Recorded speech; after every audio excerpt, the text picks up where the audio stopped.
नमस्कार, मैं सुमन कविया, सहायक आचार्य, राजकीय महाविद्यालय छतरगढ़, जिला बीकानेर। आज हम रीतिकाल के प्रसिद्ध रीतिबद्ध कवि, जिनको कठिन काव्य का प्रेत भी कहा जाता है, और वो रीतिकाल के प्रवर्तक कवियों में से आते हैं, जिनका नाम है केशवदास।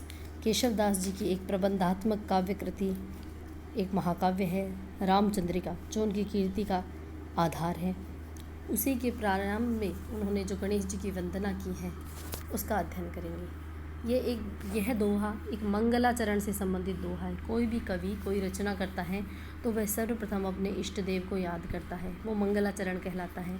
इसमें वह अपने ग्रंथ की निर्विघ्न समाप्ति के लिए ईश्वर से प्रार्थना करता है, याचना करता है।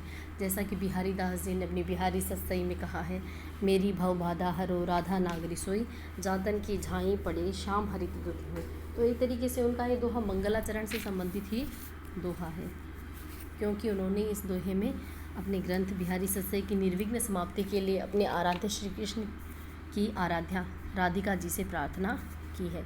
वैसे ही केशवदास जी ने भी अपने ग्रंथ के प्रणयन से पूर्व विघ्न विनाशक देवता गणेश जी को याद किया है।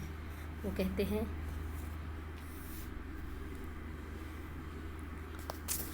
बालक मृणालिनी जो तोरी डारे सब काल, कठिन कराल त्यो अकाल दीह मुख को, विपत्ति हरत हटी पद्मिनी के पात सम, पंख जो पाताल पहली पठवे कलुख को, दूरी के कलंक अंक भव शीस शशि सम रखत है किशो, दूरी के कलंक अंक भव शीस शशि सम राखत है केशोदास दास के बपुख को, साकरे की साकरे नि सन्मुख होत तोरे, 10 मुख मुख जोवे गजमुख मुख को।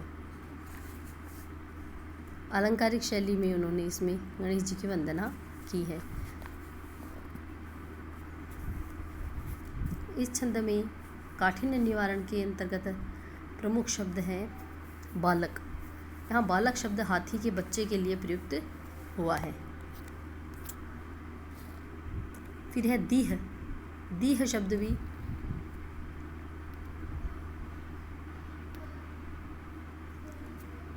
दीर्घ के लिए प्रयुक्त हुआ है। हठी का शब्द का अर्थ है हठ, जिद।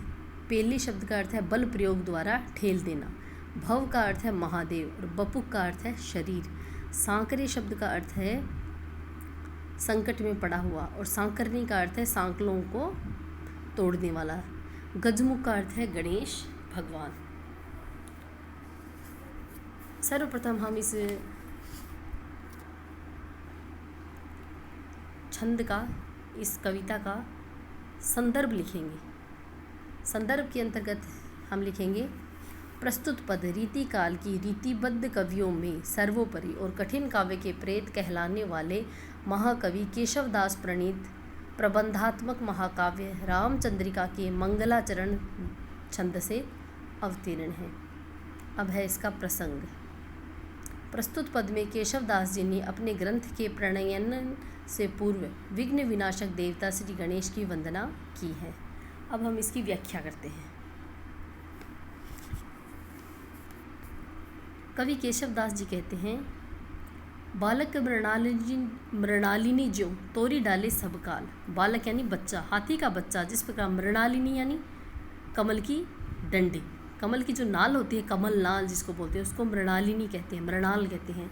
जो यानी उसके समान, तोरी यानी तोड़ डालता है, डारी यानी डालता है, सब काल सारी संकट सारी कठिनाइयों को, जिस प्रकार हाथी का बच्चा होता है वो सहजता में ही कमल की डंडी को तोड़ देता है। वो जल क्रीड़ा करता रहता है तालाब में और कमल की डंडी को बड़ी सहजता से तोड़ देता है। उसी प्रकार जो गणेश जी हैं वो भी विघ्नों का उसी सरलता से विनाश कर देते हैं। कठिन कराल त्यो अकाल दी है दुख को। इस संसार में अत्यधिक कठिन, कराल यानी भयंकर, जो दुख है, दी है यानी दीर्घ दुख है, उनको गणेश भगवान क्षण भर में ही नष्ट कर देते हैं। विपत्ति हरते हठी पद्मिनी के पात सम। इस प्रकार पद्मिनी यानी कमलिनी, के यानी के, पात यानी पत्ता, सब यानी समान, विपत्ति यानी संकट, हरत यानी हरण कर लेता है, हठी यानी जिद करके, जिस प्रकार हाथी का बच्चा होता है वो कमल के पत्तों को सहजता में ही उखाड़ फेंकता है, उसी प्रकार गणेश भगवान विघ्न बाधाओं का उसी सरलता से विनाश कर देते हैं जिस सरलता से हाथी का एक जो बच्चा होता है, बालक होता है, बड़ा हाथी तो करता ही करता है, एक हाथी का जो बच्चा होता है वो भी पत्तों को तितर बितर कर देता है।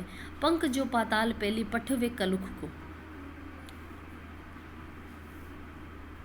कहने का भाव ये कि जिस प्रकार हाथी का बच्चा सहज रूप में ही कमल के पत्तों को उखाड़कर फेंक देता है, उसी प्रकार गणेश जी भी मनुष्य के पापों को नष्ट कर देते हैं।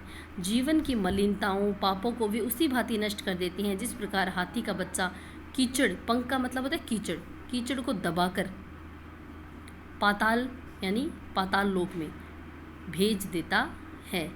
हाथी के पैर तले आने पर कीचड़ दबकर जमीन में चला जाता है, उसी प्रकार गणेश जी की कृपा प्राप्त होने पर जीवन में किसी भी प्रकार की मलिनता, दुख और पाप शेष नहीं रह जाते हैं।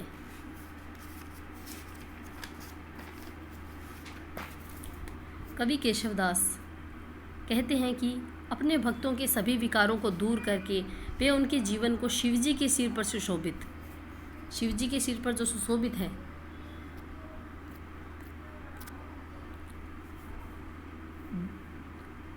दूरी के कलंक अंक भव शीस शशि सम, दूरी यानी दूर करके, कलंक चंद्रमा के अंक में जो कलंक है उसको दूर करके, भव शीश, भव यानी महादेव, उनके शीश यानी चंद्रमा पर, चंद्रशेखर हैं वो, शशि यानी जो चंद्रमा है शीश पर, भव के शीश पर जो चंद्रमा है उसके समान जो दूज का चंद्रमा है, द्वितीय का जो चंद्रमा है जो शुभ माना जाता है। तो जिस प्रकार चंद्रमा में कलंक है उसके कलंक को श्री गणेश भगवान दूर करते हैं, उसी प्रकार इस संसार के विघ्न बाधाओं को भी गणेश भगवान दूर कर देते हैं और जीवन को कैसा बना देते हैं, जो कलंक युक्त चंद्रमा है उसको द्वितीय के चंद्रमा जो शिव जी के शीश पर सुशोभित है उसके समान निष्कलंक बना देते हैं। उनकी कृपा प्राप्त होते ही जीवन के सारे दुख अर्थात संकट समाप्त हो जाते हैं। राखत है केशवदास दास के बपुख को। सारे दुख अर्थात संकटग्रस्त व्यक्ति को बंधन में जकड़ने वाली जंजीरों के सामने आते ही वे तोड़ देते हैं। भगवान गणेश की इस उदारता और भक्त वत्सलता को देखकर दसों दिशाओं में रहने वाले व्यक्ति, 10 मुख धारण करने वाले त्रिदेव, ब्रह्मा जी के 4 मुख, विष्णु के 1 मुख और महेश के 5 मुख और गज जैसा मुख धारण करने वाले गणेश जी को देखा करते हैं। 10 मुख और मुख, इसमें यमक अलंकार है, इसको बोलते हैं सभंग पद यमक, क्योंकि इसमें शब्दों के टुकड़े करने पर यमक बन रहा है। गज मुख, ये मुख शब्द 3 बार आया है तो यहाँ यमक अलंकार है। प्रस्तुत पद में इसका विशेष देखें अगर हम तो इसमें गणेश भगवान की भक्त वत्सलता और उदारता का चित्रण है। गणेश जी के श्राप से चंद्रमा का कलंकित होना पुराणों में बताया गया है। इसकी भाषा अवधि है और अलंकार है अनुप्रास, उपमा, यमक। उपमा अलंकार हम देख सकते हैं कि जैसे सम शब्द जहाँ भी आया है, दूरी कलंक अंक भव शीश शशि सम यानी द्वितीय के चंद्रमा के समान। फिर है विपत्ति हरट हट्टी पद्मिनी के पात सम, तो यहाँ भी कौन सा अलंकार है, यमक अलंकार है। कठिन कराल में अनुप्रास अलंकार है।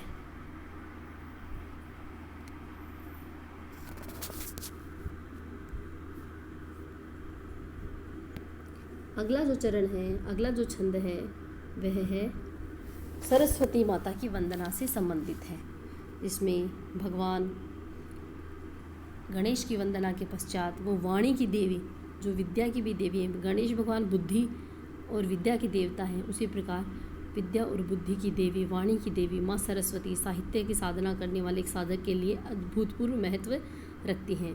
तो इसमें वो वाणी की देवी, विद्या की माता सरस्वती की वंदना कर रहे हैं। बानी जगरानी की उदारता बखानी जाई, ऐसी मति उदित उदार कौन की भई, देवता प्रसिद्ध सब।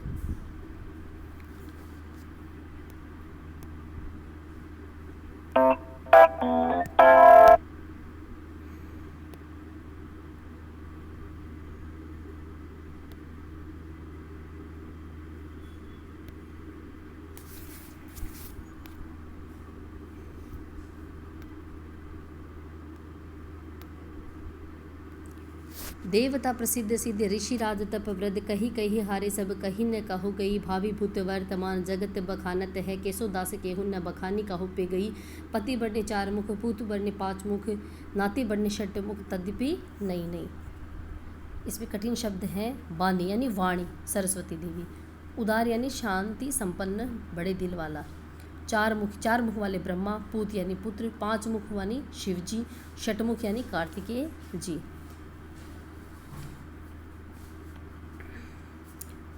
केशवदास जी कहते हैं कि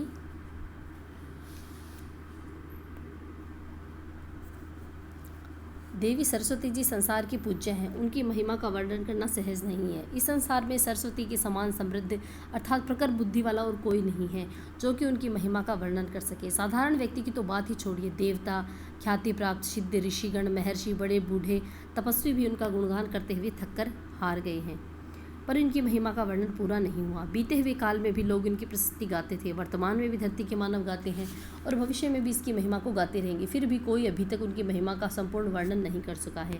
इनके पति ब्रह्मा ने अपने 4 मुखों से, इनके पुत्र शिव जी ने अपने 5 मुखों से और इनके नाती स्वामी कार्तिकेय जी ने 6 मुखों से इनकी महिमा का वर्णन किया है, लेकिन फिर भी इनकी महिमा नित्य नवीन लगती है, अर्थात वाणी की देवी सरस्वती की उदारता वर्णनातीत है। विशेष सरस्वती की अनिर्वचनीयता पर बल दिया गया है। वाणी और बुद्धि की अधिष्ठात्री देवी होने से यह अभिव्यक्ति उचित ही है। इस कवित्व में पिछला छंद भी कवित्व था और ये भी कवित्व ही है।